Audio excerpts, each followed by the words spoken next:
Welcome back to Star Wars Battlefront 2004. We are playing the historical campaign for the Clone Wars. This is Kashyyyk, Aggressive Negotiations. It is a mission for the CIS. The Wookiees continue to resist our overtures. Now they will learn the price of their insolence. Take a legion to Kashyyyk and destroy the trade settlement. Fortunately, we will be joined by Count Dooku for this battle. It takes place on Kashyyyk, which features a lot of native Wookiees. We'll be trying to capture the command posts, which are in yellow from them. I'll be playing as the Super Battle Droid for this one, which is a lot of fun. It has wrist rockets, which make things a little bit more interesting. We didn't get to see this at Naboo. We do get to take on a whole bunch of Wookiees here. It is a very open map, so there's not much in terms of hiding. You can hide in the huts.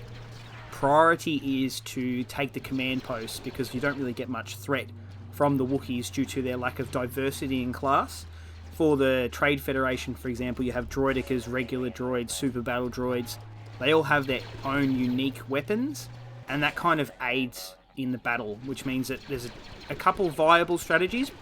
The best one is probably to just rush. This is a re-record. I've actually already played through the campaign now. What happened was I played through, I recorded everything, and then I went to check the capture device and nothing was on there. Which happens. It's part of making YouTube videos. I'm happy that I've gone through the effort of making this my passion project because I'm totally not offended. And I'm going to be extremely honest about it. We're still on medium difficulty, still got the aim assist on. Fortunately for this level, it's a very straightforward one. So we get it over and done with, and then we move on to the next one. You do get to see a lot of chaos. There's Wookiees flying across the screen. The wrist rockets add an absolute chaos factor.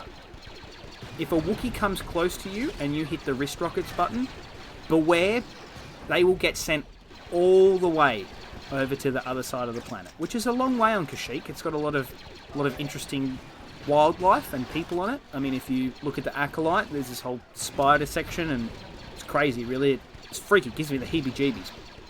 Aside from that, this level is actually just, I guess, a fun intro to another planet that we see. If you look at the score up the top, it's 148 to 77. Count Dooku, I think he assists a bit, but he isn't the number one kill taker. I think it's me in this one. It wasn't too hard to take out the Wookiees, let's be honest. They did get me there. Now, if you look at capping this command post, it's just isolated in a hut. So the droidekas effectively block the door, meaning that there's nothing for me to do except cap the command post.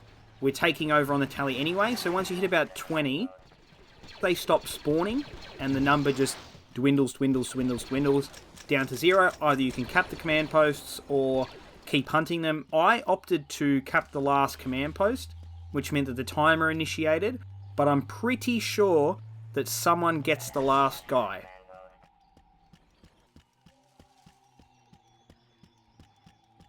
There we go, we got the victory. If we look at the leaderboard, you'll see that I was on top with 30 kills, 1 death. Dooku didn't die because I'm pretty sure he's invulnerable. I had 4 caps, 6 headshots. My favourite class was the Super Battle Droid. Didn't show much diversity in terms of class here. There's no real need to. Wookiee was bantha fodder. No surprises there. Prevent the Separatists from leaving the surface, we must. Concentrate all firepower on the remaining Techno-Union ships. The rest of your units, to the Great Spire, send them. Thank you, Master Yoda, for that explanation. This level is exceptionally hard, even on medium. I played this twice on the first playthrough, and it took me the second attempt to beat it. And I'm pretty sure I only beat it because of dumb luck. Even in this version. So if you notice, I actually sped up the footage. This is the first attempt of the re-attempts, and then there's a second re-attempt, and then there's a third re-attempt where we finally get the victory. The reason why I'm showing this and explaining this is to show that you can play this game and have some atrocious strategy choices, right? When you're a kid and you play a game, you just want to shoot people. You just want to do things. You want to experience what it's like to be on Geonosis without the terrifying nature of Geonosis. The sound of their gun haunts me, okay, after this mission now. If you don't show this stuff and you just cut it out, which a lot of people do and that's fine. People watch videos for all kinds of reasons. High-paced, fast-paced content. You don't really learn anything from those playthroughs. And there are playthroughs where they explain why they cut those things out. I'm not going to cut these things out. I want you to see that I am flawed as a gamer in a lot of ways, and I learned. So this is a great example here. I just jumped in front of this turret expecting me to kill it. Didn't kill it at all. Failed completely. It's pivotal for these missions that you stay in this vehicle. If you get out of this vehicle, or you have bad luck with this vehicle, or Mace Windu gets stuck somewhere, or a vehicle spawns on you and it blows up, or you don't take out the droidicas, there are repercussions for that. It severely impacts your ability to win this mission. I'm 150 to 165 right now, so that's only 15 different. And it drops quick when you start making mistakes. Over the back, you get told quite a lot that you need to take out these ships. It's not pivotal to winning. It does help because it narrows down the spawn points. On my second playthrough, the first time, I actually managed to spawn trap a bunch of the droids, which is where I kind of got lucky. They stood there and they let me destroy them. That effectively won me the battle. Here, it's exceptionally hard to win because that's not happening. I am having random luck occur. I am having wrist rockets shot at me. I'm having vehicles spawn on me. And this is only my first attempt. The second attempt I went in and I said, that's it. I know exactly how to play this. I'm going to play it the same as before. It doesn't work. It just doesn't work. If you think that getting 100 kills, dropping 140 is going to guarantee you the win, it's not. It's 13 to 57. That is not 140. You can't just rush your way into this mission. And it's also a lot of fun to just play on Geonosis. So I'm not offended that I had to lose a couple times because it brings back fantastic memories of Star Wars, the Clone Wars, the movie, and the show. Okay? Two very good things in their own right. A lot of people don't like the movie. That's fine. You don't have to like the movie. I like it because it tells an overall story. I don't care about the lovey-dovey stuff. If I fought on Naboo and there was an Easter egg where Anakin was rolling around in the flowers with Padme, that's cool. It's just a story, and that's what George Lucas wanted. What I want to do is I want to get past this level. And you'll see that as I trial different things. I've never used this vehicle in this map, so I didn't know what I was doing. It is entirely useless to winning, so do not hop in there. Stick with the clones. The clones are the way to go. The other thing is if you get a pilot, they can repair, which is also really important. Capping command posts is totally random in this too. Droids may rock up and cap the derelict, and that means that your spawn points are now staggered because you might have this east spire or you might have the central point. Capping command posts in this is not necessarily important to winning. It is part of winning. And where those command posts are capped is probably the most pivotal part. I mean, like, I'm literally getting rammed. How can you come up with a strategy to defeat that? It's tough. I ended up being like Halo Reach, where I'm the last clone and I didn't get killed, and neither did my teammate, so I must have traded a couple of guys. That's just, again, the unfortunate nature of why this map is so hard. So that's defeat again.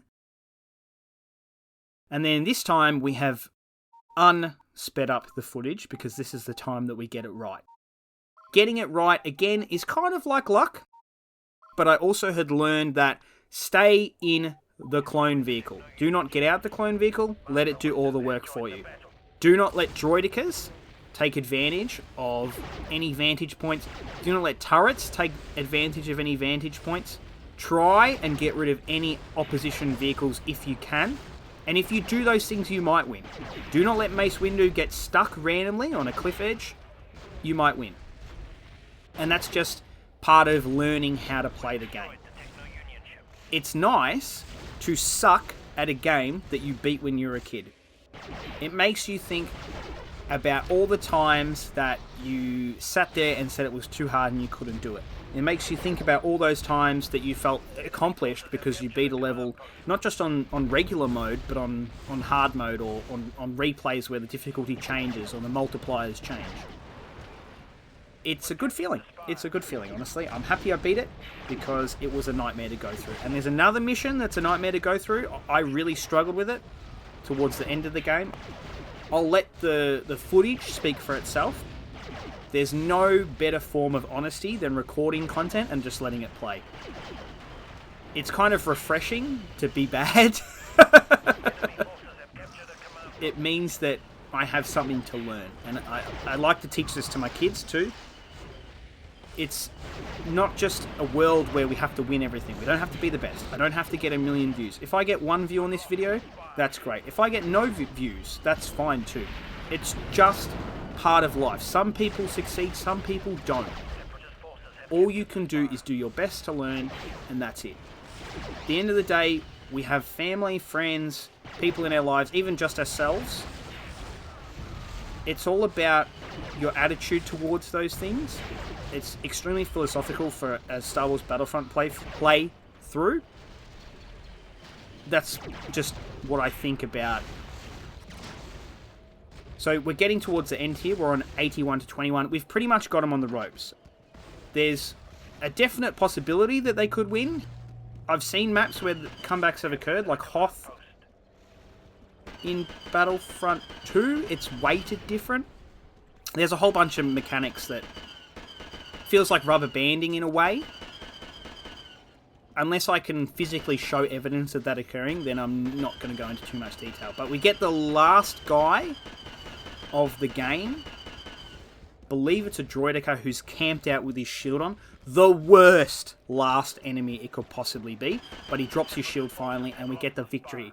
Thank you, Geonosians. Thank you, droids. If you notice, we only had 78 kills that time, 4 caps. I had no deaths though, because I stayed in the vehicle as much as possible. Only 1 headshot, again, didn't really get out. Thank you all for watching again. Hope to see you guys again.